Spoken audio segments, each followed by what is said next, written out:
Shalom saudara, jika Anda merasa diberkati dengan channel YouTube saya, Anda bisa komen, like, dan share. Dan jangan lupa tekan tombol subscribe dan juga tombol lonceng agar Anda mendapat pemberitahuan setiap kali saya mengupload video-video yang baru. Ini sangat penting buat channel ini saudara, supaya banyak orang juga diberkati dan channel ini boleh juga terus berkembang dan menjadi berkat buat banyak orang. Terima kasih, Tuhan memberkati. Kita akan mulai talk show kita ini satu anugerah sekali, di mana kita bisa berbincang-bincang dengan Ibu Debbie Basjir dan juga Bapak Daniel. Kalau misalnya tentang bagaimana Ibu Debbie akhirnya menjadi hamba Tuhan, kita udah tahu ceritanya. Tapi bagaimana Ibu Debbie dan Bapak Daniel bisa menjadi satu, kita mau tahu ceritanya bagaimana. Oke. Ketemunya di mana, ceritanya gimana gitu ya? Ya mungkin kita mulai gini ya, dari para jomblo-jomblo yang berbahagia, Anda bisa mengambil tips-tips dari Ibu Debbie juga Pak Daniel, bagaimana dan apa. Mungkin pertanyaan saya yang pertama nih Bu, Ibu sama Bapak percaya nggak dengan cinta pada pandangan pertama? Woi. Kan kemarin kan udah bahas tuh ya, jangan kebanyakan nonton drama Korea gitu. Kalau yang jatuh cinta langsung harus ditangkap dulu gitu. Nah gimana Bu tentang cinta pada pandangan pertama?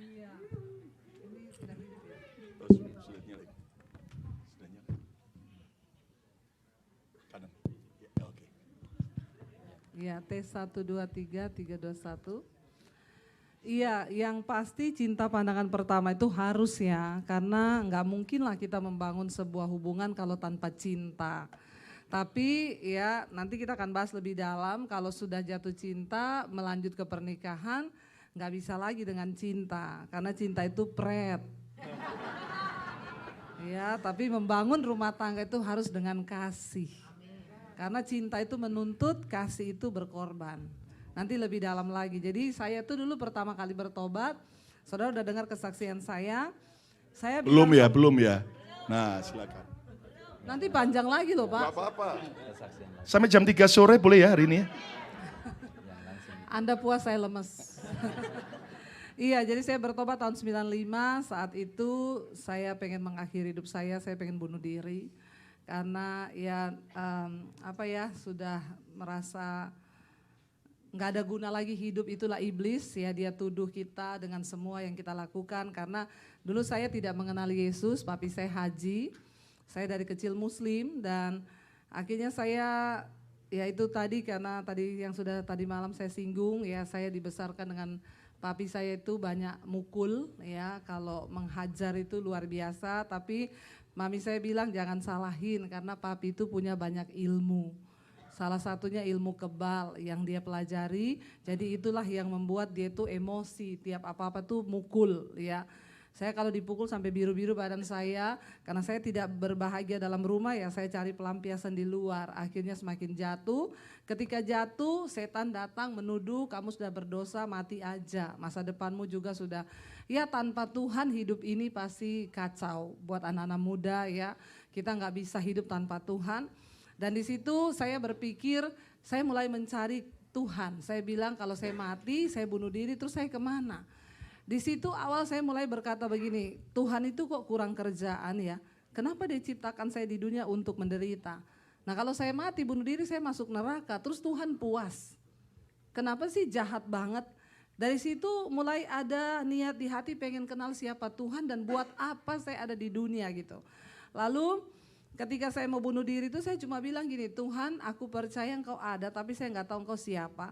Dan saya juga nggak tahu hidup saya ini untuk apa. Tapi kalau Engkau ada Tuhan, sebelum saya mati bunuh diri, saya pengen ketemu dengan Tuhan itu. Siapa Engkau sebenarnya? Saya nggak peduli tentang agama, tapi saya pengen ketemu Tuhan itu. Dan malam itu saya dijamah Tuhan Yesus dan saya terima Dia sebagai Tuhan dan Juru Selamat. Dan dari situ saya mengalami tantangan dalam keluarga, saya mau dibunuh. Singkat cerita tahun 95 saya terima Yesus, 96 saya diusir dari keluarga. Karena saya tidak bisa meninggalkan Yesus lagi, papi saya suruh pilih, kalau kamu pilih kembali ke keluarga, tinggalkan Yesusmu. Tapi kalau kamu pilih Yesus, tinggalkan keluarga. Itu bukan pilihan yang mudah bagi saya. Saya berdoa, tapi satu hal yang saya temukan, malam itu saya dapat firman Tuhan, berbahagialah kamu jika karena namaku engkau meninggalkan ayahmu, ibumu, rumahmu, ladangmu dan semuanya, engkau akan memperoleh lipat kali ganda. Amen. Saya tinggalkan keluarga saya dan akhirnya saya memulai hidup dengan iman. Saya pernah merasakan bagaimana tanpa uang 1 sen pun di tangan. Ya, dan saya pernah merasakan di mana tidak ada satu orang pun yang bisa menjadi sandaran hidup saya. Selesai SMA saya tinggalkan keluarga karena Tuhan Yesus. Jadi jangan lihat Debbie yang sekarang saudara. Saya di proses Tuhan berakar ke dalam itu puluhan tahun loh. Ya, baru sekarang saya itu mengalami benar-benar ya yang namanya kemarin saya bilang Pak. Ya, saya cerita kemarin di khotbah, banyak yang dengar kalau yang ngikutin khotbah saya. Saya bilang sama suami gini, kayaknya udah mau kiamat dunia ya, udah perang segala macem gini-gini. Suami saya itu diam terus. Kenapa kamu diam say? Dia bilang masa mau kiamat? Emang kenapa kalau kiamat? Kita ini baru OTW kaya loh.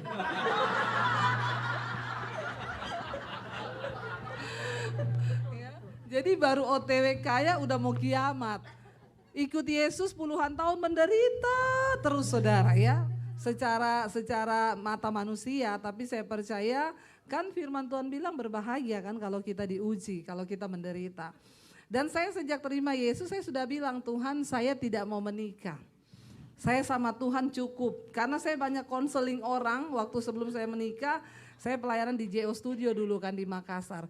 Setiap hari itu layani ibu-ibu yang doakan saya, suami saya pergi tidak ada kabar 3 hari. Wah nikah sama Bang Toyib. Menghilang tanpa kabar Bang Toyib. Jadi saya itu terima telepon yang dipukuli suami yang, jadi saya pikir saya tidak mau menikah. Saya bilang Tuhan saya sama Tuhan udah cukup, saya mau melayani Tuhan saja. Tapi satu kali saya dengar suara Tuhan lagi doa, Tuhan tuh bilang gini, kamu terlalu cantik untuk tidak menikah. Masalah buat lo.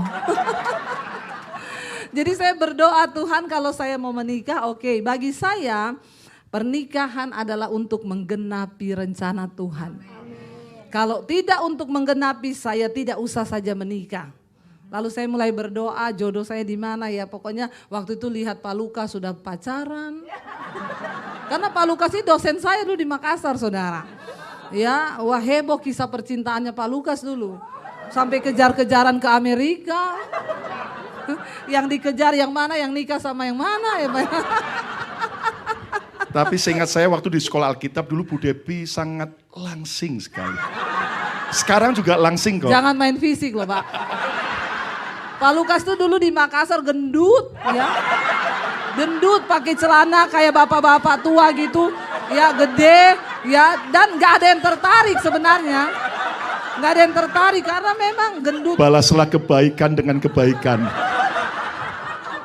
Benar saudara, benar. Jadi perutnya besar ya maaf ya Pak ya.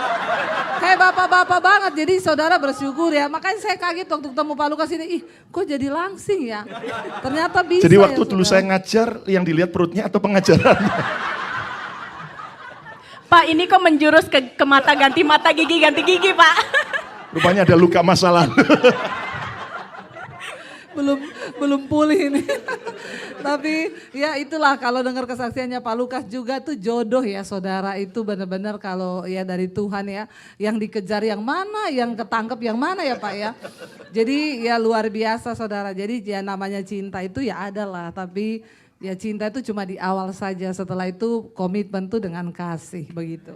Berarti lagu ini yang bilang, aku tak punya bunga, aku tak punya harta, yang kupunya hanyalah hati yang setia tulus padamu, itu betul awalnya, belakangnya harus ada kasih dari Tuhan Yesus juga ya Bu ya. Amin, amin. Nah kan Bu Debbie datang bersama keluarganya, mungkin dari sebagian dari kita belum kenalan nih sama anak-anaknya. Anak-anaknya Bu Debbie tolong berdiri, anak-anaknya Ibu Debbie. Berdiri aja. Hai. Tiga princess yang cantik-cantik silakan duduk kembali. Siapa aja namanya Bu? Angie Karen Dea. Wah luar biasa. Oke. Jadi ini masa-masanya ya tadi kita udah tanya nih tentang cinta pada pandangan pertama. Terus kemudian bapak sama ibu pacarannya itu berapa lama? Bagaimana gitu ceritanya? Seperti Pak Lukas tadi, Tadi ketemunya di belum mana? jelas. Jadi ketemunya di mana? Di kota mana? Coba silakan. Ayo coba. Pak, kalau salah ini dari Sulawesinya keluar loh Pak. Ojo ngono to, Mas. Pertama kali ketemu kita di gereja. Waktu itu sebelumnya, ini cerita sebelumnya boleh ya. Jadi sebelumnya itu saya sudah pacaran. Jangan singgung-singgung masa lalu lagi. Sabar Ibu, sabar. Awalnya saya udah berpacaran dengan cewek lain. Ya, waktu itu sama-sama pelayanan juga. Dia juga anak cinta Tuhan juga. Terus waktu pacaran, tiba-tiba kita berdoa. Saya nggak mau melangkah dalam pernikahan itu main-main. Jadi benar-benar ini benar mengenapi panggilan Tuhan, mengenapi rencana Tuhan dalam pernikahan. Kemudian kita berdoa. Waktu berdoa, Tuhan bilang kita harus putus. Putusnya baik-baik. Nah putusnya baik-baik, dia bilang juga gini, saya dapat suara Tuhan, kamu bukan jodohku. Terus saya juga dapatnya juga demikian. Jadi kita nggak ada masalah, tapi tiba-tiba Tuhan bilang harus putus. Kemudian waktu putus, dia doakan saya, dia bilang gini, nanti ada Tuhan kirim satu perempuan jauh dari kota Solo. Waktu itu saya melayani di Solo, jauh dari kota Solo dan nggak tahu dari mana dia akan datang di Solo ini dan dia itu benar-benar mencintai kamu apa adanya. Nah dan itu yang akan mengenapi rencana Tuhan dalam keluargamu. Saya pikir-pikir oke lah kita berdoa, dia nubuatin gitu, kemudian kita berpisah. Begitu berpisah, saya kan waktu itu ketua PPW kan, ketua setiap di ibadah. Di ibadah saya main piano, saya liatin mana ini wanita yang dikirim. Jangan ditiru itu, jangan ditiru. Lagi main piano liatin mana itu. Saya main piano kan jemaat banyak, saya lihat mana yang dikirim Tuhan dari dia bilang dari jauh, saya nggak tahu tiba-tiba singkat cerita dia datang di gereja bukan sebagai wanita yang maksudnya gini, saya kan ya tahu diri kan Pak pemain musik yang paling liriknya kan singer gitu kan, atau jemaat yang belum pelayanan gitu, tiba-tiba datang seorang pengkhotbah. Saya gini, ini datang dari jauh Sulawesi. Ini yang pertama berarti datang dari jauh. Yang saya tanya dulu pertama, dia udah menikah atau belum? Dia belum menikah. Apa ini Tuhan? Ya gitu kan. Terus yang kedua, waktu itu gendut juga Pak. Waktu itu saya ketemu dia gendut.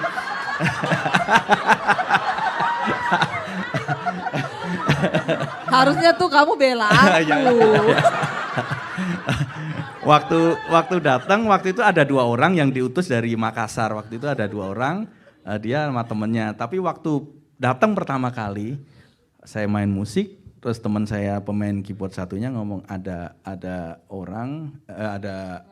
pelayan Tuhan dikirim dari Makassar, yang satu pengkhotbah, yang satu pendoa, datang di tempat ini besok Minggu khotbah, tapi hari Jumat dia datang di doa malam Pak. Saya lihat apa ini Tuhan, tapi waktu saya lihat 2 orang wanita ini, mata saya tertuju pada dia.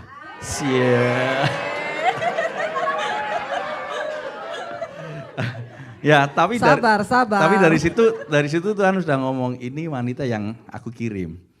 Tapi waktu selesai namanya pemain musik kan biasanya ada orang baru kan pengen ngobrol kan Pak dengan gaya-gayanya apa ya anak remaja biasa tahu kan. Nah itu ya PDKT saya deketi, tapi dia kan mengkhotbah saya agak rasa jadi saya panggilnya dia Kak Debbie gitu kan. Kan dia pengkhotbah saya pemusik kan. Kemudian dari situ mulai kita bicara, saya nggak berani menyatakan cinta waktu itu. Satu hal gini Tuhan, saya minta tanda dari Tuhan. Jujur yang pertama saya nggak berani. Yang kedua, tapi suara Roh Kudus itu ngomong itu jodohmu, tapi saya nggak berani menyatakan saya suka sama dia. Saya cuma minta satu tanda sama Tuhan gini. Tuhan saya berdoa, waktu itu saya doa puasa 1 minggu, ternyata dia juga doa puasa. Satu minta tanda, dia yang menyatakan cinta kepada saya. Wah. Jadi yang nembak ini ceritanya Bu Debbie. Tunggu. Sabar. Setahu saya di sekolah Alkitab Makassar kami tidak mengajar wanita untuk menembak laki-laki. Beda zamannya loh Pak. Bukan. Jadi jangan ditiru, ini adegan berbahaya. Hanya dilakukan oleh para ahli saja. Ya, saya berdoa, cuman saya minta gini, Tuhan, biarlah dia yang tanya kepada saya tentang apakah kita benar-benar istilahnya jatuh cinta ya, itu tadi. Kemudian saya berdoa, waktu saya berdoa, saya dapat waktu itu lagu All Things Are Possible. Saya gini, wah bener enggak ini ya, gitu kan. Ya tiba-tiba seminggu pas saya setelah selesai berpuasa, malam-malam waktu saya pulang dari gereja dia gini, dan nanti, Tunggu, saya cerita dulu. Jadi jangan dipikir saya itu bucin. bucin apa? Nggak tahu ya bucin ya. Tolong search di Google ya. Jadi saudara, waktu itu saya tuh berdoa. Jadi ada satu orang jemaat di situ. Jadi pokoknya saya doakanlah mereka. Mereka tuh mau jodohin anaknya sama saya. Jujur itu orang kaya, punya pom bensin. Naiknya Mercy. Sementara ini naik motor. Ini buat yang muda-muda ya, yang matre ya, jangan melihat dari kekayaannya. Saya berdoa, semua teman-teman full timer ngomong, ya itulah sudah berkepribadian, rumah pribadi, mobil pribadi, ya pom bensin pribadi, kan orang tuh cari yang berkepribadian kan. Saya berdoa, Tuhan, saya menyerahkan hidup saya, jodoh saya, kalau memang pria ini jodohku maka akan terjadi. Tiap kali saya berdoa buat pria itu yang muncul mukanya dia. Jadi saya tengking dalam nama Yesus. Seneng itu. Yudas seneng Bahasa banget. Ibraninya girap-girap. Ya karena jujur secara mata manusia, iya dong, kita membangun rumah tangga pasti cari yang berkepribadian kan. Gantengnya sih berimbang. Tapi kepribadiannya ini, saya uji dalam doa, saya puasa. Tapi saya tanya teman-teman full timer semua jawabnya, yang naik Mercy. Jadi jangan tanya-tanya orang ya, sekalipun dia kelihatan rohani loh. Karena jodoh itu urusanmu dengan Tuhan. Bahkan pendeta juga bisa menyesatkan. Iya loh, dia soal jodoh. Karena waktu itu saya disuruh pisah sama pendeta saya. Kamu nikah sama dia, masa depanmu mau jadi apa? Akhirnya saya tuh berdoa, semakin saya berdoa tuh Tuhan tuh tunjukin dia terus. Akhirnya saya menyerah sama Tuhan, saya minta tanda, saya dapat beberapa penglihatan. Karena bagi saya bilang Tuhan mending saya tidak menikah loh. Daripada saya salah menikah. Akhirnya saya berdoa, Tuhan tuh suruh saya bicara sama dia. Jadi bukan seperti yang dia bilang menyatakan cinta tadi. Kita itu waktu itu sudah bukan baper lagi, bukan main perasaan ya, baper koper bagasi kan. Bawa perasaan, korban perasaan, bagasi bahagia enggak, sedih iya. Itu kebanyakan anak muda sekarang tuh, baper koper bagasi. Jadi saya telepon dia, saya bilang gini, Daniel, saya percaya kamu imam. Di gereja saya juga imam, kita sama-sama pelayan Tuhan. Jadi saya ini dapat sesuatu dari Tuhan. Saya mau tanya kamu, perasaan kamu sama saya itu bagaimana? Langsung aja kan? Ya kalau memang itu dari Tuhan.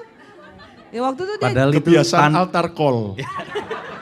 Padahal itu tanda yang saya minta dari Tuhan. Jadi dia yang menanyakan tentang perasaan itu kepada saya. Jadi istilahnya itu satu tanda, kalau itu memang terjadi berarti ini jodoh dari Tuhan. Ternyata 1 minggu setelah berdoa, benar dia nanya tentang perasaan itu saya kepada dia. bukan yang aku cinta kamu loh.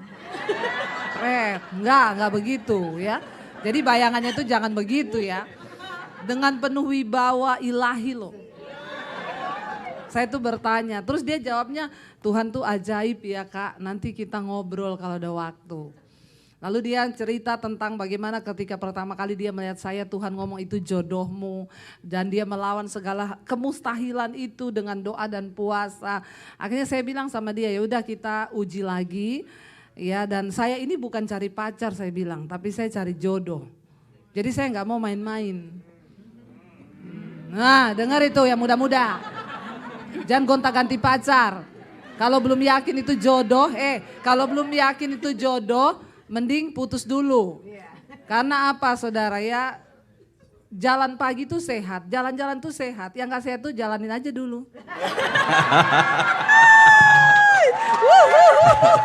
Oke, pertanyaannya tadi kan berapa tahun kita pacaran? Iya. Kita pacaran 6 bulan ketemu, 1 tahun itu jarak jauh. Jadi 6 bulan pertama setelah saya menyatakan cinta itu 6 bulan kita jalani pacaran, terus kemudian ada panggilan Tuhan, dia pergi ke Jakarta, selama 1 tahun kita pacaran jarak jauh gitu, terus kita menikah. Ya jadi buat yang jomblo-jomblo itu ya, tentunya berdoa buat jodoh Anda. Terus juga kalau yang lagi pacaran, kalau diputusin terus dikasih tahu, aku bukan jodohnya kamu. Jangan kamu nangis-nangis gitu terus tanya, nggak usah emang baper. Tuhan bilang apa Nggak sama usah kamu? Nggak usah ya. Karena Tuhan punya rencana yang luar biasa, punya jodoh yang terbaik buat kalian, oke? Tapi jangan diem doang ya Bu Debbie ya. Tapi jangan yang cowok-cowok juga karena udah bosen terus ngomong kamu bukan jodohku. Bertobat ya, hati-hati loh. Tentunya berarti pengenalan itu penting banget ya, karena kan dalam masa pacaran tuh juga ada hubungan jarak jauh gitu kan, untuk mengenal pribadi dan lainnya gitu. Terus bener-bener taunya tuh kalau kayak he's the one, kayak orang ini, dia ini satu-satunya yang buat aku, itu gimana rasanya? Jadi pasti kita punya kriteria dulu ya buat yang belum menikah. Saya waktu itu kriterianya yang pertama dia takut Tuhan. Yang kedua dia tidak merokok, karena kalau sudah pasti dia takut Tuhan dia nggak merokok dong. Ya karena kenapa? Bukan apa-apa, nanti uang belanja kita berkurang. Karena Ibu-ibu rokok yang itu mahal. suaminya merokok, tolong dikasih tahu biar uang belanjanya menambah. Jadi waktu itu seganteng apapun laki-laki, kalau dia merokok udah saya nggak mungkin melirik. Karena Alkitab bilang kita harus cari pasangan yang seimbang. Seimbang itu bukan hanya seiman loh. Banyak yang seiman tapi nggak seimbang. Jadi saya sudah pelayanan, ya saya pasti harus cari yang melayani. Kenapa saya akhirnya memilih dia bukan yang naik Mercy? Karena dia nggak pelayanan. Nanti kalau saya pelayanan terus dia bilang kamu tidur di gereja aja bawa kasur. Ya, jadi ketika saya mau menikah, saya harus cari yang kita satu hati, sama-sama melayani Tuhan. Karena sekarang banyak ya pelayan Tuhan tuh hancur, hamba Tuhan mau dipakai Tuhan luar biasa, salah nikah. Dia pelayanan dapat istri tidak melayani, malah foto model. Hancurlah pelayanannya karena nggak seimbang. Kalau saudara rajin di gereja, jangan cari yang tidak suka ke gereja. Itu akan bermasalah, walaupun satu agama. Satu gereja sekalipun itu pasti akan bermasalah. Jadi ya harus punya kriteria dulu. Kriteria saya cuma itu, ya Tuhan, takut Tuhan, kedua nggak merokok, ketiga ya melayani Tuhan. Jadi itu aja saya minta, soal kaya apa tuh Tuhan yang akan berilah kalau kita berkenan kepada Dia. Berarti jangan muluk-muluk juga ya Bu, Iya, gitu. Nanti mintanya yang aduh ganteng banget Iya, atau cantik gitu, makanya. kayak Miss World atau Betul. apa gitu. Jadi sadarilah kalau sudah SNI enggak usah cari yang standar Amerika. Kita ini SNI standar nasional Indonesia. Ya, tetap Oke. yang penting hatinya ya Bu ya. Karena banyak nggak nikah-nikah, saya tanya kamu pengen cowok sama yang kayak siapa?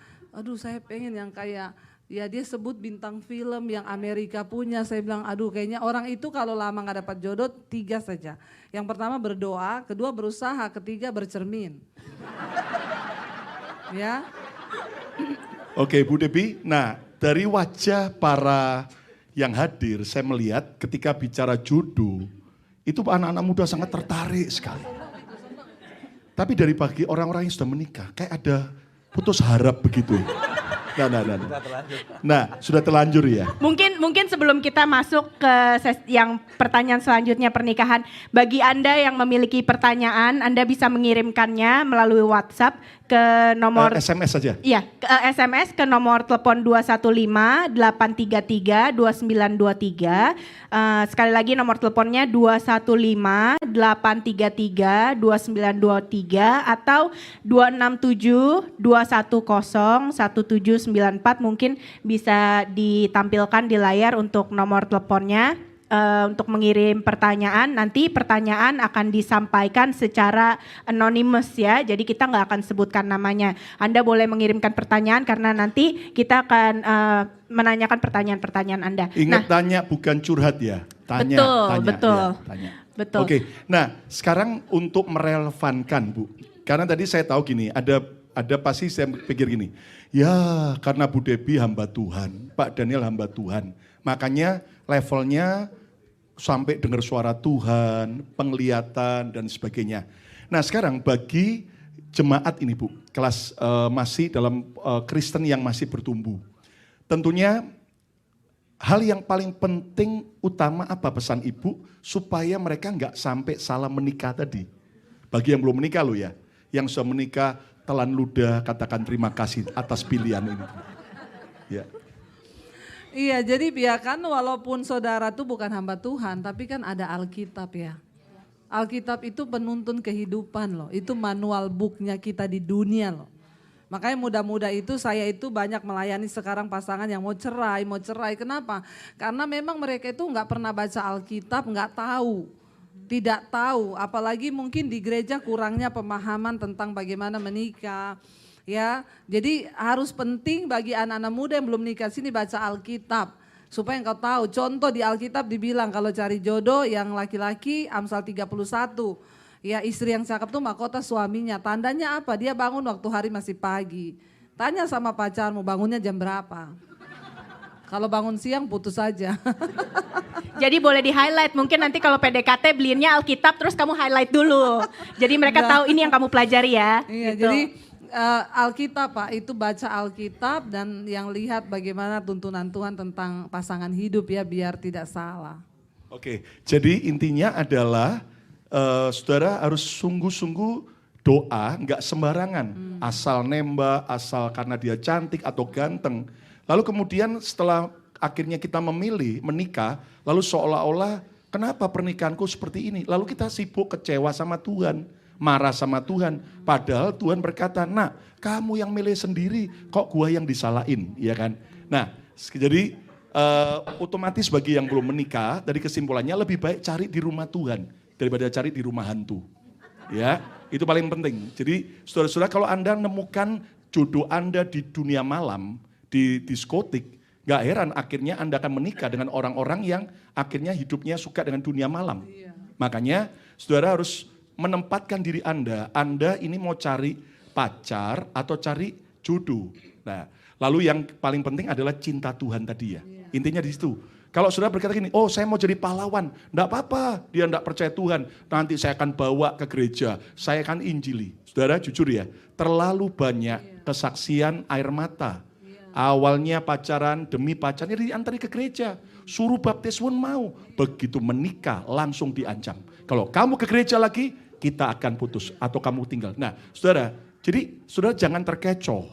Jadi khususnya para anak-anak yang belum menikah, biar Anda lebih hati-hati ya. Nah sekarang Bu Debbie, bagi yang sudah terlanjur menikah nih, kira-kira tips Ibu apa? Seolah-olah walaupun aku salah nikah nih, nikahnya dengan pria yang brengsek atau wanita singa betina ya dan sebagainya. Apa yang menjadi? Kalau dunia berkata udah pisah aja, cerai aja. Nah, apa yang Ibu bisa pesankan? Iya, saya mau tanya dulu, menurut saudara jodoh itu nasib atau takdir? Saya bertanya serius loh, yang bisa jawab tepat ambil sepeda di bawah. Menurut saudara jodoh itu takdir atau nasib? Angkat tangan. Jawab aja nggak ngerti loh Pak. Menurut saudara jodoh itu takdir atau nasib? Kalau Anda bilang takdir, salah menikah, terus Anda bilang Tuhan nih gimana sih kasih saya takdir begini. Hello? Jadi jodoh itu bisa takdir, bisa nasib. Kalau kita berdoa benar-benar minta petunjuk Tuhan, kita dapat takdir Tuhan. Pasti terbaik, kayak kita berdua. Tapi kalau nggak berdoa itu jadi nasib. Karena nasib itu kita yang buat. Ya, jadi kalau saudara salah menikah ngomong aja nasib ya nasib.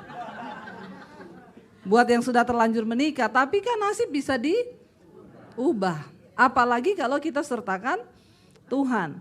Tidak ada yang mustahil. Kemarin tuh saya baru pulang dari Tentena, kita pelayanan seminar hamba-hamba Tuhan, saudara. Di sana saya ketemu dengan seorang ibu, dia cerita, Bu, suami saya ini perokok, peminum, pokoknya wah semua dosa ada di dia lah. Dia pulang seenaknya, nggak pulang ya terserah. Pokoknya ibu bayangkan saya jadi istri, ya sudahlah saya sadari saya salah nikah, Bu. Terus saya itu tiap hari menuntut dia berubah. Kalau dia bilang, saya ini kan jemaat Mesbah Doa Ibu, wah terima kasih Bu, saya banyak berubah mendengar semua khotbah-khotbah Ibu. Saya itu tiap hari kalau beresin meja, asbak rokok, puntung rokok, abu rokok, saya bilang sama suami saya, kamu boleh merokok ya, tapi telan sama asbak-asbaknya dan puntung-puntungnya. Saya capek bersihin rumah, kamu pikir saya pembantu? Saudara bisa bayangkan kalau dalam rumah tangga sudah seperti itu, apa yang terjadi? Kacau, tiap hari berantem, kasihan anak-anak kan, habis berantem suami pergi, nggak tahu pulangnya kapan. Akhirnya satu kali istrinya itu bilang gini, saya dapat firman Tuhan Bu yang berkata begini, hai istri-istri, menangkanlah suamimu tanpa perkataan hanya dengan perbuatan. Terus saya bilang, saya mau uji ayat ini benar nggak ini firman Tuhan bisa terjadi. Lalu dia bilang besok pagi saya beresin asbak, saya beresin meja, saya tidak ngeluh dari mulut saya Bu, saya diam. Saya mau tunduk sama suami, saya cuma berkata gini, Tuhan dalam nama Yesus ini terakhir saya beresin asbak ini, dalam nama Yesus terakhir suami saya merokok. Akhirnya dia berdoa, dia puasa saudara. Hari pertama nggak berubah, hari kedua malah semakin berulah karena iblis itu kalau makin panas makin berulah. Tapi jalani aja dulu, pasti udah deket waktunya. Tiba-tiba satu kali tengah malam suaminya kerasukan. Jam 12 malam, istrinya bilang, Bu, saya ini bukan dari gereja karismatik yang biasa usir setan. Saya lihat suami saya itu berubah, matanya merah. Lalu dia bilang gini sama saya, jangan dengar-dengar pendeta, stop dengerin khotbah, itu semua nabi palsu. Dia bilang matanya merah, lalu saya tahu ini bukan suami saya. Saya bilang sama dia, saya tahu iblis kamu bukan suamiku. Dalam nama Yesus aku usir engkau keluar. Suaminya mulai menggeliat, ngomong panas, kepanasan. Tapi istrinya bilang saya lawan Bu karena saya gak mau kalah dengan iblis. Akhirnya suaminya itu semakin ngomong, tolong ambil rokok saya. Di mana? Di bawah meja, di laci, di kamar, di sini. Ternyata semua sudut rumah itu dia simpen rokok. Jadi saudara bayangkan tuh iblis menggerakkan ya seseorang menguasai jiwa. Kalau engkau tidak membiarkan firman Tuhan menguasai jiwamu, maka setan yang akan ambil alih. Jadi istrinya ambil semua tuh rokok, dikumpulin di depan suaminya, dia remes-remes, dia bilang dalam nama Yesus mulai sekarang suamiku berhenti merokok. Akhirnya suaminya sadar, didoakan, berapa hari kemudian suaminya itu pingsan saudara. Kita lihat di sini ya kuasa doa itu luar biasa. Daripada ibu-ibu cerewet tiap hari ya itu tidak akan terjadi apa-apa, malah berantem, ribut. Karena setan ketemu sama-sama nggak mungkin berubah. Yang ada perceraian, pasti berakhir dengan perceraian karena engkau tidak mengerti. Alkitab berkata peperanganmu bukan melawan darah dan tapi melawan roh jahat yang ada dalam orang itu. Dia doa satu kali suaminya pingsan kayak orang kena serangan jantung. Dia tengking saudara suaminya. Dia bilang suaminya udah gak tahan napas tinggal satu-satu. Istrinya bilang Pak berseru kepada nama Yesus. Dia bilang nggak bisa. Dia bilang aku udah mau pergi. Istrinya doa dalam nama Yesus aku tengking segala roh-roh yang bukan dari Tuhan. Kematian yang tidak wajar. Yang bukan dari Tuhan. Ketika seseorang ingin melepaskan diri dari dosa, setan tidak pernah rela. Itu kuncinya. Akhirnya dia doa Pak berseru Pak dalam nama Yesus. Minta kesempatan hidup bertobat. Akhirnya suaminya bisa mengucapkan nama Yesus. Tiba-tiba dia bisa napas. Setelah itu dari situ saudara dia berhenti rokok, berhenti minum dan hidupnya diubahkan. Waktu saya pergi ke sana mereka berdua ikut seminar hamba-hamba Tuhan. Mereka sekarang melayani Tuhan. Jadi bagi yang sudah terlanjur dengar baik-baik. Tidak ada perkara yang mustahil bagi Tuhan. Nasib masih bisa bilang sama pasanganmu, kita rubah nasib kita yuk. Ayo ngomong kanan kiri. Jadi masih ada harapan ya Bu? Selalu ada harapan. Nah Amin. juga itu tips buat yang merokok berarti Bu? Iya, yang Mereka mau merokok. bertobat atau mau megap-megap dulu? Nah, makanya jangan tunggu megap-megap dulu loh. Yang merokok ya, karena rokok itu setan loh. Saya mau bilang rokok itu setan. Ya, mau saudara ngomong apapun tuh saya ngomong dari tempat ini tuh rokok itu iblis.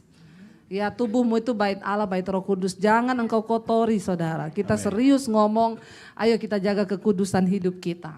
Amin. Jadi begitu Pak. Nasib Jadi bisa intinya dirubah. adalah ternyata saudara tidak boleh memilih bercerai atau ya sudah asal tetap nikah aja Iya. tapi nggak bisa tapi tetap kondisi seperti itu. Iya. Tapi ternyata nasib itu bisa dirubah. Iya. Jadi harus ada harga yang dibayar, bayar harga. masuk doa puasa, ya siapa dulu yang sungguh-sungguh dalam Tuhan itu yang berani bayar harga. Karena saya percaya bahwa apapun yang kita miliki hari ini, Anda bisa pakai karena ada harga yang dibayar. Iya. Ya, sudah bisa pakai sepatu bagus, baju bagus karena ada yang bayar harga. Nah, demikian juga hari ini saudaraku ketika pasangan kita mungkin punya banyak kelemahan dan sebagainya. Jadi jangan pernah pikir mau return. Ya. Ingat kalau belanja di Walmart sebelum 30 hari boleh return. Ya, menikah dalam Yesus tidak boleh return. Ayo coba lihat kanan katakan no return.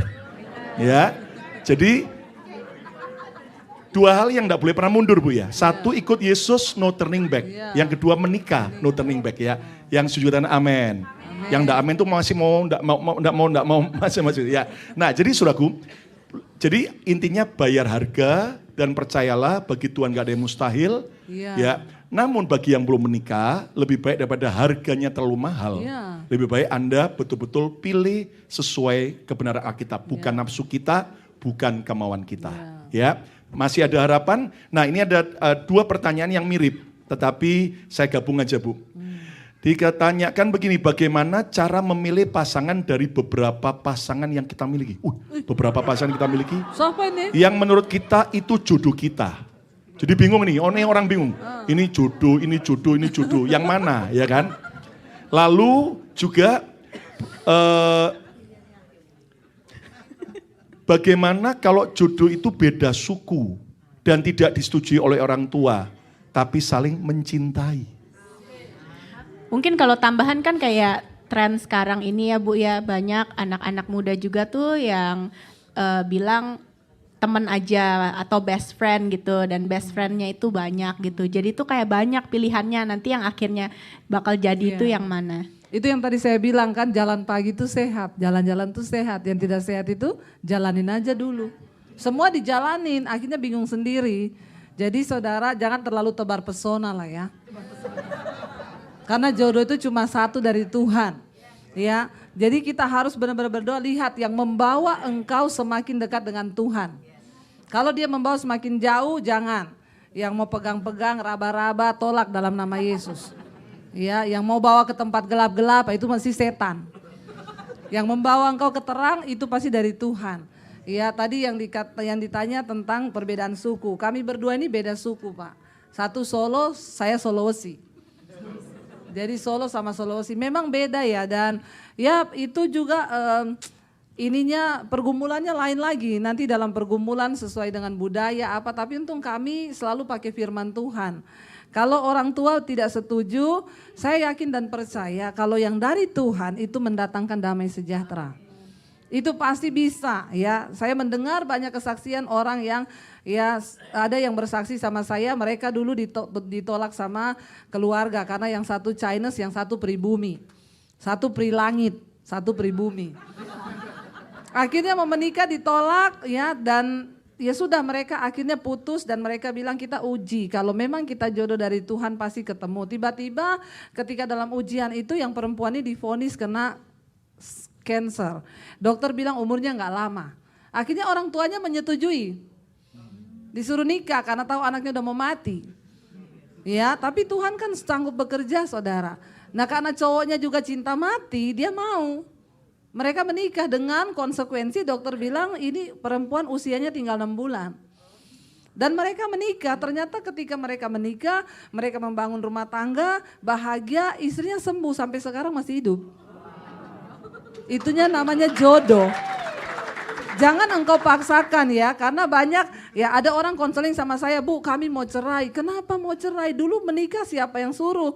Ya kita ketemu berdua, soalnya kami ini dulu kawin lari Bu. Saya bilang kenapa kamu kawin lari? Orang tuh kawin duduk. Lari-lari capek loh. Bayangkan kawin sambil lari-lari saudara. Capek gak sih?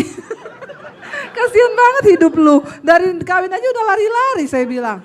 Ya jadi gak disetujui orang tua, mereka kawin lari. Yang seperti itu gak mungkin bahagia. Karena orang tua itu wakil Allah di bumi.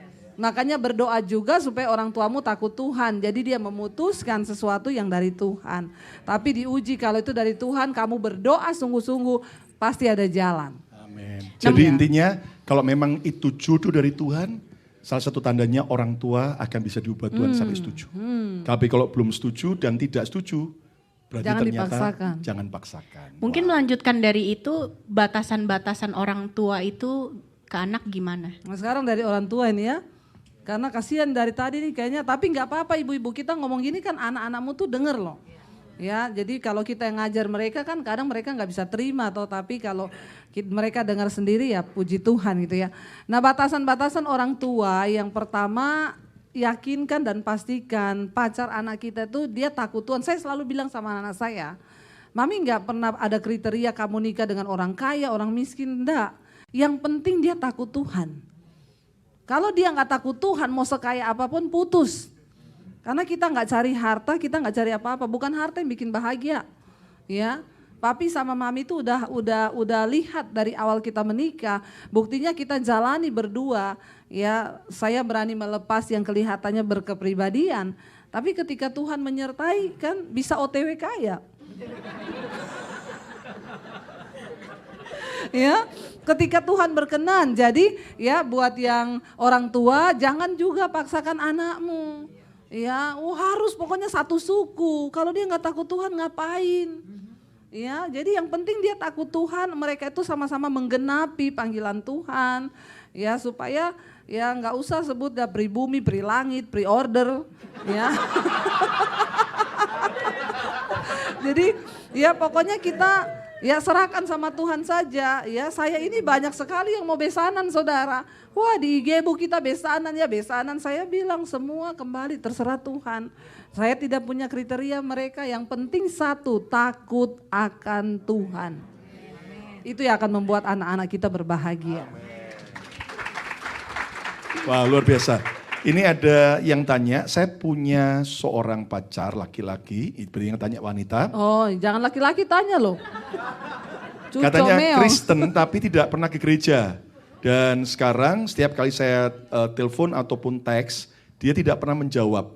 Saya sudah bilang sama dia kita putus, tapi dia berkata bahwa dia masih mencintai saya. Apa yang harus saya lakukan? Itu Brad. Ya, jangan kau terusin, belum jadi suami aja udah begitu. Chatting gak dibalas, SMS gak dibalas, buat apa? Ya, nggak usah, ya nggak usah lama-lama ya balas aja ya itu tadi. Jalan pagi itu sehat, jalan-jalan itu sehat, jalanin aja dulu itu enggak sehat. Ya karena hubungan itu komunikasi loh. Bayangkan belum jadi suami aja udah begitu Pak. Nanti kalau jadi suami, ya bagaimana kita mau WA, jangan-jangan nanti ditulis istrinya nenek sihir. Jadi begitu telepon bunyi tulisannya nenek sihir. Ya hati-hati saudara, sekarang ini dulu pernah ada begitu Pak. Jadi dia chat sama saya, Bu pacar saya itu gini, dia gini. Dia mukulin saya Bu. Saya bilang putus aja tapi kami sudah tunangan. Nggak peduli kalau dia udah main tangan sebelum menikah justru putus sekarang ada kesempatan. Nggak bisa Bu saya terlanjur cinta, jangan makan cinta bodoh saya bilang. Nggak peduli akhirnya menikah, begitu menikah 3 bulan kemudian telepon saya, Bu gimana ya aduh dia makin ini nggak pulang gini kasar mukul. Saya kan udah ngomong dulu sebelum menikah mending putus. Sekarang kamu nikah saya nggak bisa suruh kamu cerai. Selamat bayar harga. Jalani itu, neraka bisa jadi sorga. Tapi kamu harus bertahan, udah terlambat saya bilang gak bisa cerai. Dulu saya suruh kamu putus masih tunangan gak mau.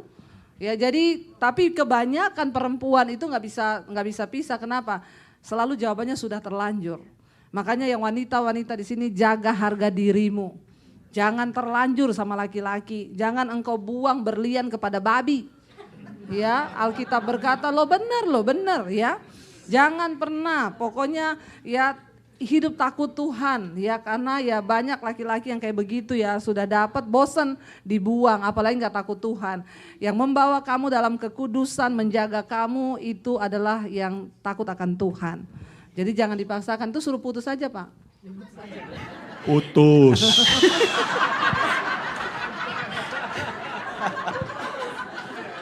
Daripada nyesel ya.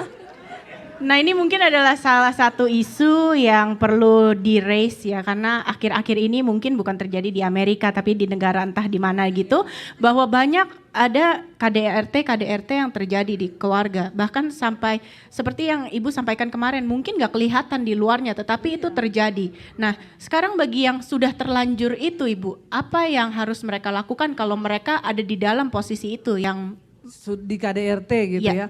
Pernah ada yang konseling sama saya, Bu, anak saya dipukulin sama suaminya. Apakah saya harus cerai? Enggak, Ibu bicara dulu baik-baik. Kalau perlu ajak orang tua. Ngomong di depan orang tua anak ini, kasih tahu bahwa dia melakukan yang sudah tidak benar. Sudah Bu, tapi terus berulang, lapor polisi. Saya suruh dia lapor polisi. Bukan apa-apa, Alkitab berkata pemerintah itu wakil Allah. Kalau memang sudah tidak bisa ditangani, orang tua sudah bicara, keluarga sudah bicara, dia nggak dengar, ibu lapor polisi. Dan benar satu kali anaknya dipukul, ibu ini lapor polisi. Suaminya diangkut ke kantor polisi, bikin pernyataan di sel. Akhirnya telepon polisi bilang, kamu telepon mertuamu sama istrimu, kalau mereka minta bisakan kamu keluar, kita keluarin. Lalu dia mohon maaf, bikin surat pernyataan di depan keluarga, depan polisi bahwa dia tidak akan mengulangi hal yang sama. Akhirnya dibebasin keluar dan puji Tuhan sampai hari ini hubungan mereka baik saudara. Dan dia bilang, iya Bu, mantu saya berubah drastis. Jadi dia tidak pernah mukul lagi, apalagi disuruh nonton mesbah doa. Jadi sekarang mereka Jangan lupa semakin juga mesbah dipulihkan. mujizat. Nah, iya. Iya, maaf Pak ya. Nanti saya nggak dibayar sponsor ini ya. Dan juga nonton mesbah mujizat. Karena semakin kita dengar firman, sekarang ini kebangetan kalau orang nggak bisa bertumbuh. Sekarang itu khotbah semua, kita pendeta hamba Tuhan ya Pak, kita ini nggak kenal lelah loh saudara. Saya ada di sini, mesbah doa saya tetap jalan. Abis ini nanti saya syuting. Ya, karena ditunggu ribuan orang saudara ya. Kalau nggak syuting mereka tanya, bayangkan mesbah doa 50.000, mesbah syukur 70.000 sampai 100.000 yang nonton setiap hari.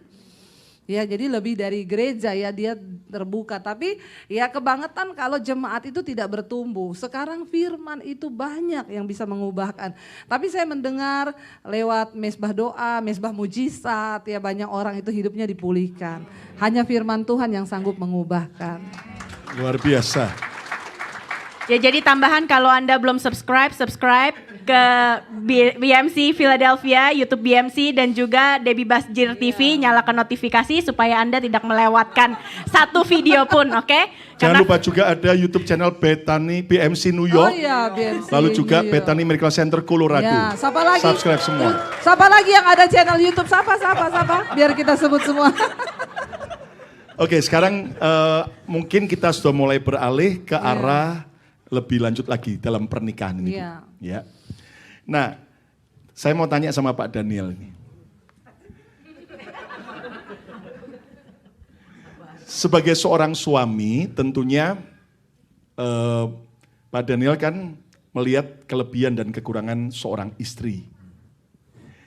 Apa yang menjadi sebuah nasihat Pak Daniel buat para suami yang ada di sini? Kalau ternyata, puji Tuhan kalau sekarang Bu Debbie sudah mengalami kesembuhan, ya kan? Tapi kalau ada di antara suami yang istrinya masih belum sembuh, termasuk sakit jiwa, ya kan? Dan trauma masa lalu, atau bahkan juga masih terikat dosa. Apa yang Pak Daniel bisa beri nasihat? Ya, yang pertama kita sadari dulu bahwa kita kan laki-laki. Laki-laki adalah imam. Jadi mau tidak mau identitas diri kita ini kan bahwa seorang laki-laki adalah imam. Imam itu di mana membawa satu keluarganya kepada Tuhan. Nah, yang pertama kali seharusnya yang menjadi rohani terlebih dahulu adalah seorang pria. Jadi mau tidak mau yang kita bawa kan istri dan anak. Ya mau tidak mau kita yang menuntut diri kita disiplin untuk kita menjadi yang lebih baik daripada mereka itu terlebih dahulu. Kemudian dalam membangun satu keluarga itu juga butuh yang namanya kesabaran.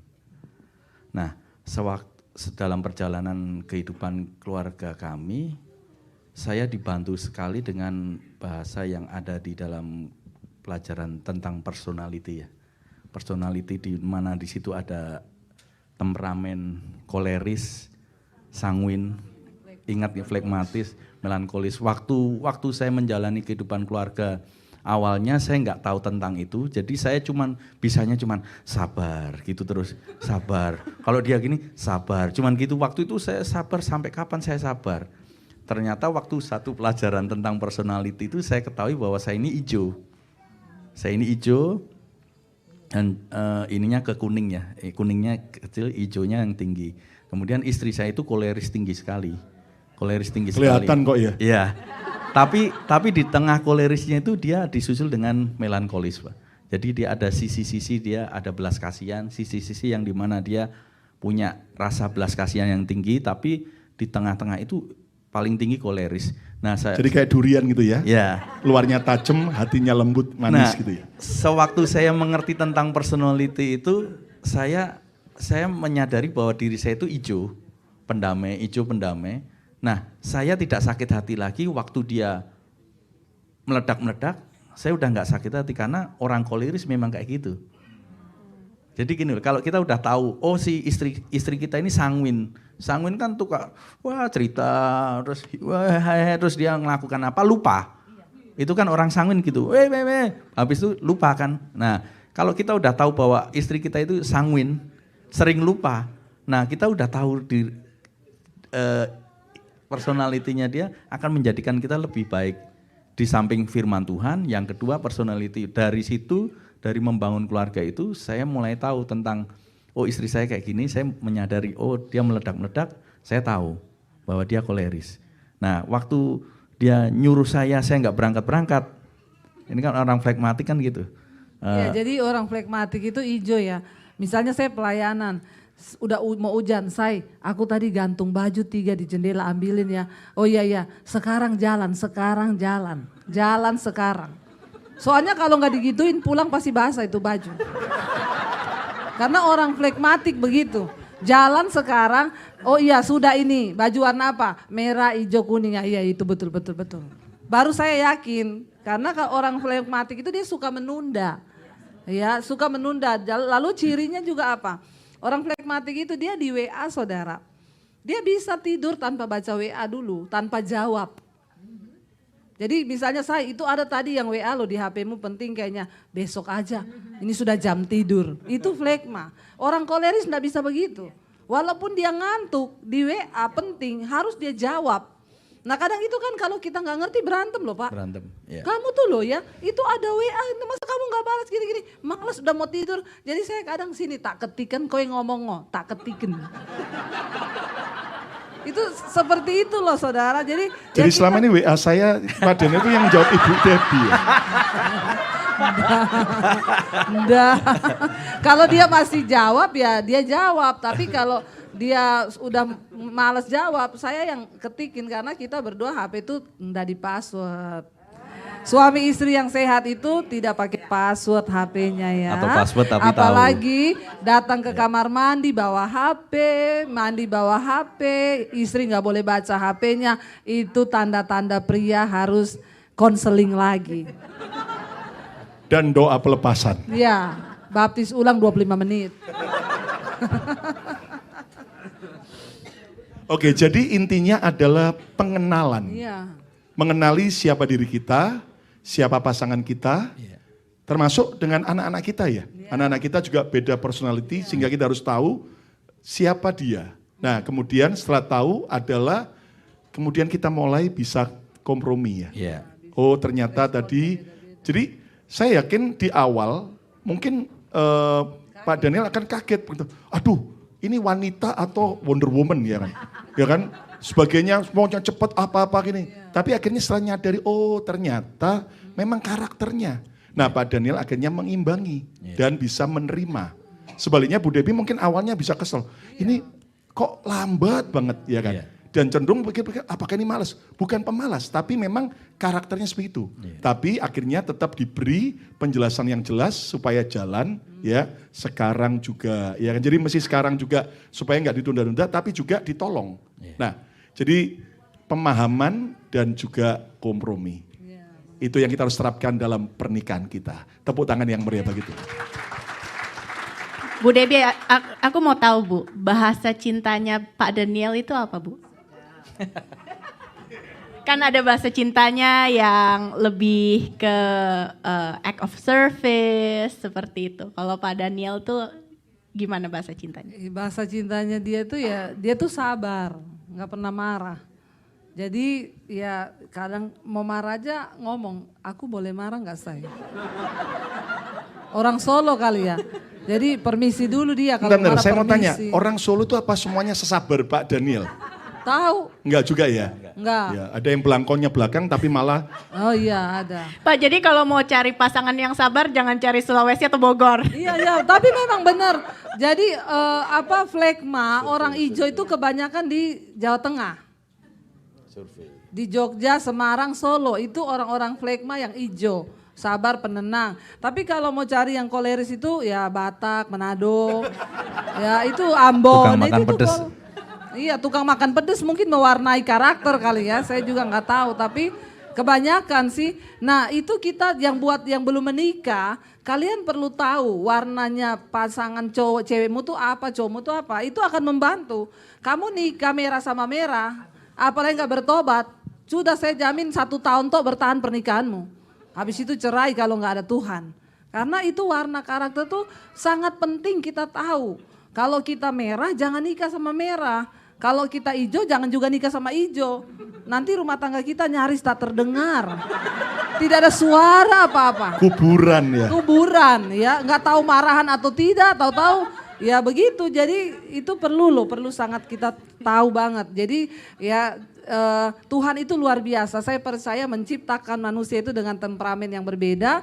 Ya contoh nih ya, kalau jadi guru, orang merah jadi guru, dia masuk kelas, anak-anak udah bikin PR belum? Belum Bu, maju ke depan, dijewer, dijemur di luar. Besok mamanya datang ngamuk semua. Kalau orang kuning masuk jadi guru, hai anak-anak selamat siang Bu Guru, udah bikin PR belum? Oke, enjoy aja, yang penting happy, nggak usah bikin PR. Nah itu orang kuning, maka muridnya jadi bodoh semua. Orang ungu kalau jadi guru, anak-anak sudah bikin PR hari ini belum Bu? Nangis dia. Pandang enteng ibu ya kamu. Pulang sakit orang ungu karena baper. Yang paling cocok jadi guru tuh fake flegma, orang hijau. Tuhan itu menciptakan, kenapa manusia jadi kacau? Akhirnya saya nggak betah dengan pekerjaan saya karena mungkin engkau salah warna di situ. Jadi kita tuh harus tahu saudara, ya supaya apalagi dalam pernikahan, ingat kalau engkau warna merah jangan menikah sama yang merah. Nanti kebakaran pemadam datang terus di rumahmu. Jadi Tapi yang sudah lanjut menikah tetap bayar harga. iya, ketahui warnanya supaya kita bisa menyesuaikan diri. Ya jadi tadi kita bicara tentang suku, sekali lagi nggak semuanya seperti itu ya. Itu berdasarkan survei dan lagi semuanya tidak sama. Dan juga dari semua ini, dari talk show ini tentunya Anda bisa mengambil apa yang Anda bisa aplikasikan di dalam kehidupan keluarga Anda. Karena saya percaya begini, orang bijak adalah orang-orang yang belajar dari nasihat dan juga dari kesalahan orang lain. Jadi kita tuh nggak perlu ngerasain dulu nggak enaknya, baru kita itu belajar. Jadi di sini adalah kesempatan di mana kita semua itu bisa belajar. Jadi ambil poin-poin yang Anda bisa terima dan aplikasikan, dan biar itu bisa menjadi pemulihan, peneguhan dan juga kekuatan untuk keluarga Anda dan setiap Anda, oke? Dan mungkin kita mau kasih pertanyaan. Ini yang lebih masuk lebih dalam lagi kan. Oke. Saya mau tanya, apakah menggunakan KB atau alat kontrasepsi itu jahat di mata Tuhan?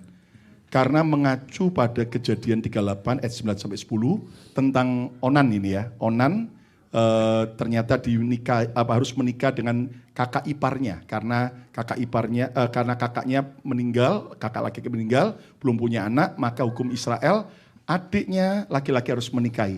Kalau sampai ternyata meninggal, lalu belum punya anak, maka adiknya laki-laki daripada suami itu menikahi istri daripada kakaknya tersebut. Jadi apakah menggunakan KB itu jahat di mata Tuhan karena mengacu pada Kejadian 38 ayat 9 ayat 10. Terima kasih. Menggunakan KB yang sudah bagi yang berkeluarga, apakah itu dosa? Iya, kalau menurut saya enggak ya, karena itu tadi dia bilang yang kejadian itu apa Pak? Nah, jadi kalau onan ini, maaf kata, karena dia setiap kali mau hubungan seks, begitu dia mau keluar air maninya, dia keluarkan. Ya, supaya tidak punya anak. Nah, tapi akhirnya Tuhan bunuh onan. Makanya dari kata onan timbul kata onani. Ya. Nah, nanti Bu Debbie jawab, tapi konteksnya menurut saya Anda harus tahu bahwa memang keluarga berencana KB itu boleh enggak? Oh boleh. Boleh. Ya, karena kita harus betul-betul bisa merencanakan apa yang Tuhan percayakan. Iya. Contoh kalau saudara enggak mau KB, tiba-tiba terus tiap tahun produksi terus. Tiap tahun produksi. Anda bisa bayangin kalau Anda 12 tahun menikah, minimal 12 anak. Dan kalau Ya kan? kontrasepsi itu kan dia bukan membunuh ya, karena belum terjadi pembuahan. Iya. Kecuali sudah terjadi lalu digugurkan, nah itu dosa. Nah. Tapi kalau KB itu kan belum pembuahan. Nah, onan ini kenapa dimarahi sama Tuhan? Kalau Anda baca secara Iya, komplit, komplek. niatnya yang jahat. Iya. Jadi dia itu tidak mau sampai kemudian memberi anak bagi kakaknya yang sudah meninggal. Karena Padahal nanti, zaman itu kan harus memberi Iya. keturunan.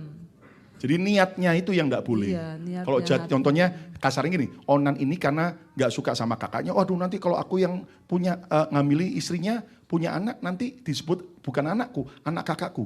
Jadi niat yang jahat, kayak mau balas dendam, tidak mau menguntungkan orang Iya. lain. Nah, tapi kalau ternyata KB, gimana Bu? Iya, kalau KB itu boleh dan itu bukan pembunuhan karena itu belum terjadi pembuahan tapi sudah dicegah lebih dulu. Ya, jadi beda sama yang kasus onan itu. Kalau onan itu dosa karena onan itu dia menghayal sendiri, dia memuaskan nafsunya sendiri. Tapi kalau KB itu sebenarnya nggak ada hubungannya ya. KB itu kan ya Tuhan juga daripada kita melahirkan anak terus nggak terurus ya Pak ya, malah bikin dosa loh kalau anak nggak terurus. Jadi KB itu nggak ada hubungannya lah sama tadi itu, beda. Ya mungkin dikarenakan waktu juga, Bapak apakah ada satu pertanyaan Ya, terakhir? karena waktu sudah 12.06, kita akan berhenti 12.15. Nah ini saya tahu dari beberapa Anda sedang memandang tentang, ini karena sudah masuk ke soal KB, nah soal seks sekarang. Perlu tanyain nggak? Dalam hatinya ngomong, perlu tapi enggak berani ngomong. Nah menurut Bu Debbie sama Pak Daniel, sebagai suami istri, hubungan seks yang sehat itu bagaimana?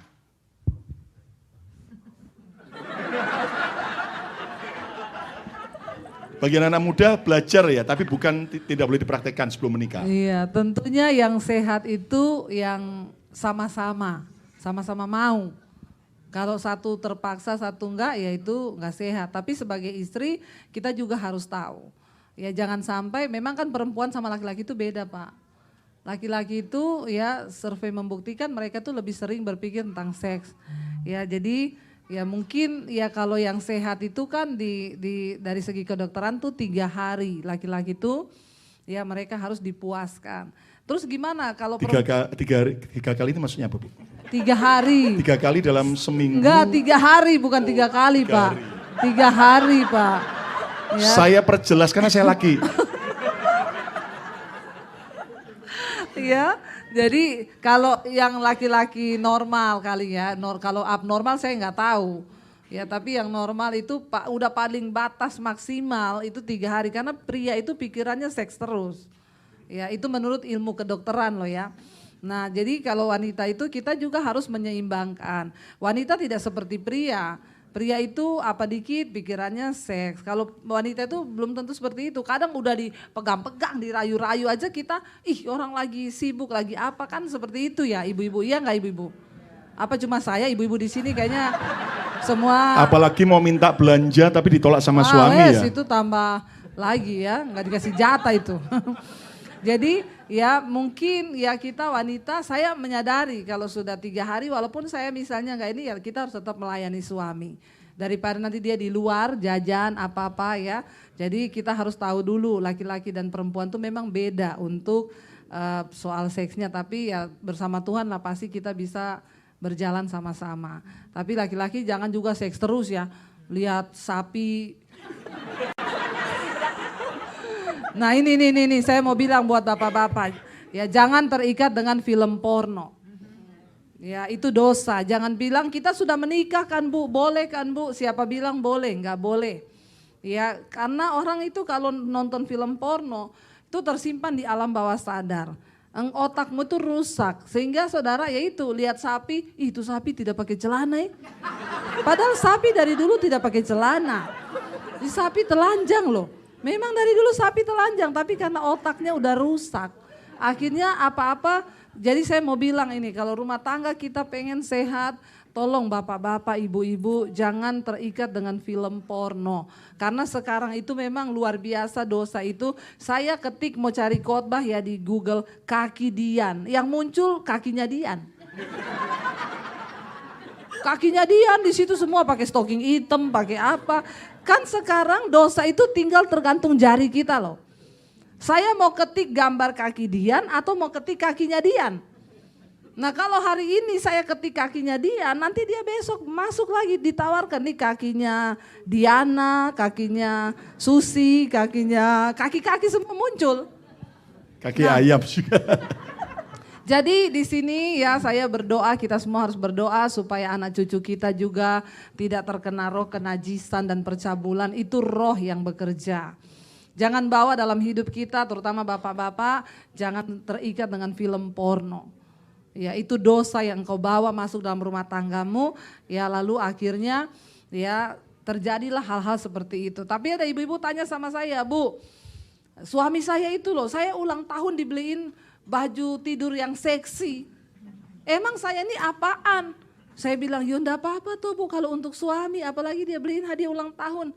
Emang ibu selama ini tidur pakai baju apa? SpongeBob.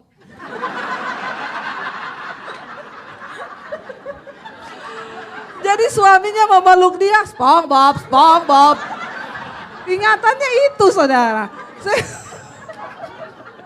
Saya bilang gak apa-apa ibu, untuk suami seksi gak apa-apa. Suami beliin itu, emangnya saya pelacur? Loh maaf loh, kita ini istri ya melayani suami. Ya, jadi bukan hanya melayani orang lain, tapi kita juga tugas pertama itu melayani suami. Ya, jadi kalau suami minta pakai baju tidur yang seksi, ya buanglah SpongeBob itu. Amin ibu-ibu. Udah Pak. Kalau dari Pak Daniel singkat gimana Pak soal seks dari sisi pria? Pak Daniel kan pemain keyboard. Orang Solo ini, orang Solo. Orang Solo pemain keyboard lagi. Ya, yang pertama kita ketahui bahwa seks itu kan kudus Pak dalam Alkitab kan. Yaitu seks diciptakan Tuhan untuk hubungan suami istri. Nah untuk menjaga dari seks itu juga sebenarnya itu tadi yang dikatakan survei membuktikan, survei kedokteran itu bahwa dikatakan seorang pria itu otaknya itu cenderung ke seks gitu. Istilahnya lihat apa dikit ini udah berputar. Ya kan? Ini cowok pasti gitu. Tingkat ininya lebih sensitif ke seks. Nah, cuman kan kita harus tahu bahwa sekali lagi bahasa kata seks itu kan kudus. Jadi bagaimana kita bisa mengendalikan itu supaya jangan sampai terlalu kelebihan.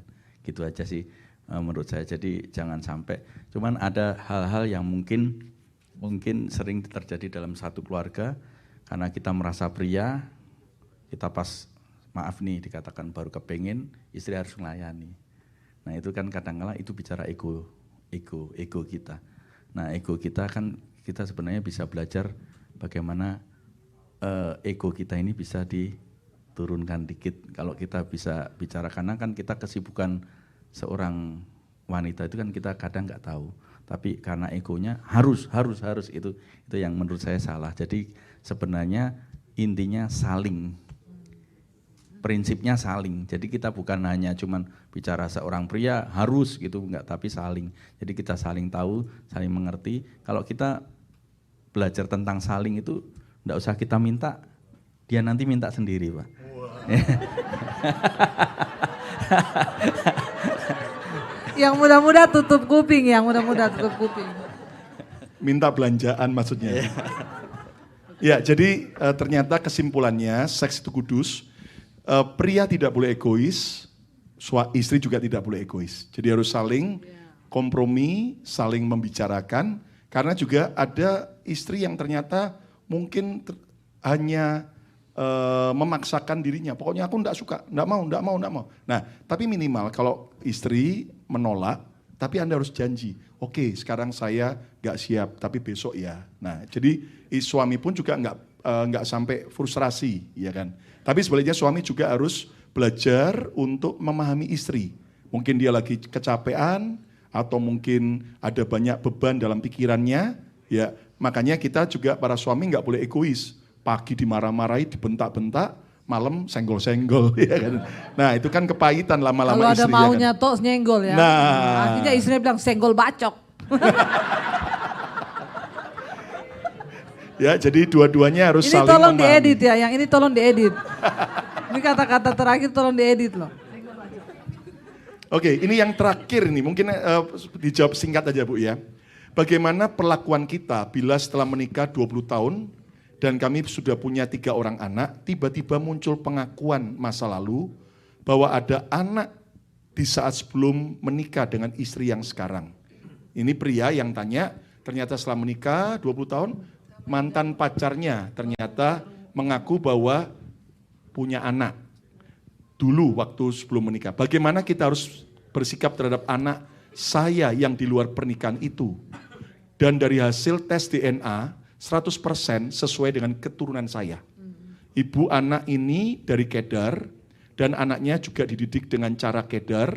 So bagaimana penyelesaiannya baik terhadap ibunya dan anaknya. Oh jadi prianya ini. Ya, prianya Baru ini ternyata setelah nikah sekian lama, ada orang mantannya datang itu ngaku. Oh, Dan dulu tes DNA 100% memang anaknya dia. Ya itu yang pertama, makanya sebelum menikah itu sebenarnya perlu keterbukaan ya. Keterbukaan maksudnya kita dulu pernah punya pacar gini-gini itu semua diceritakan. Jadi kalau ada terjadi apa-apa di kemudian hari ya setidaknya sudah saling tahu. Nah kalau kayak begitu ya istri yang mendengar itu suaminya begitu ya memaklumi aja karena mungkin itu terjadi dulu sebelum mereka menikah. Tapi yang namanya dosa itu harus dibereskan. Ya kalaupun itu anaknya ya mungkin ya ikut bertanggung jawab ya. Harus ikut bertanggung jawab maksudnya anak itu sejauh mana ya memang sulit sih tapi ya itulah saudara kalau mau bikin dosa ingat-ingat. Ya ada konsekuensi. Konsekuensi dosa itu mahal harganya, tidak gampang.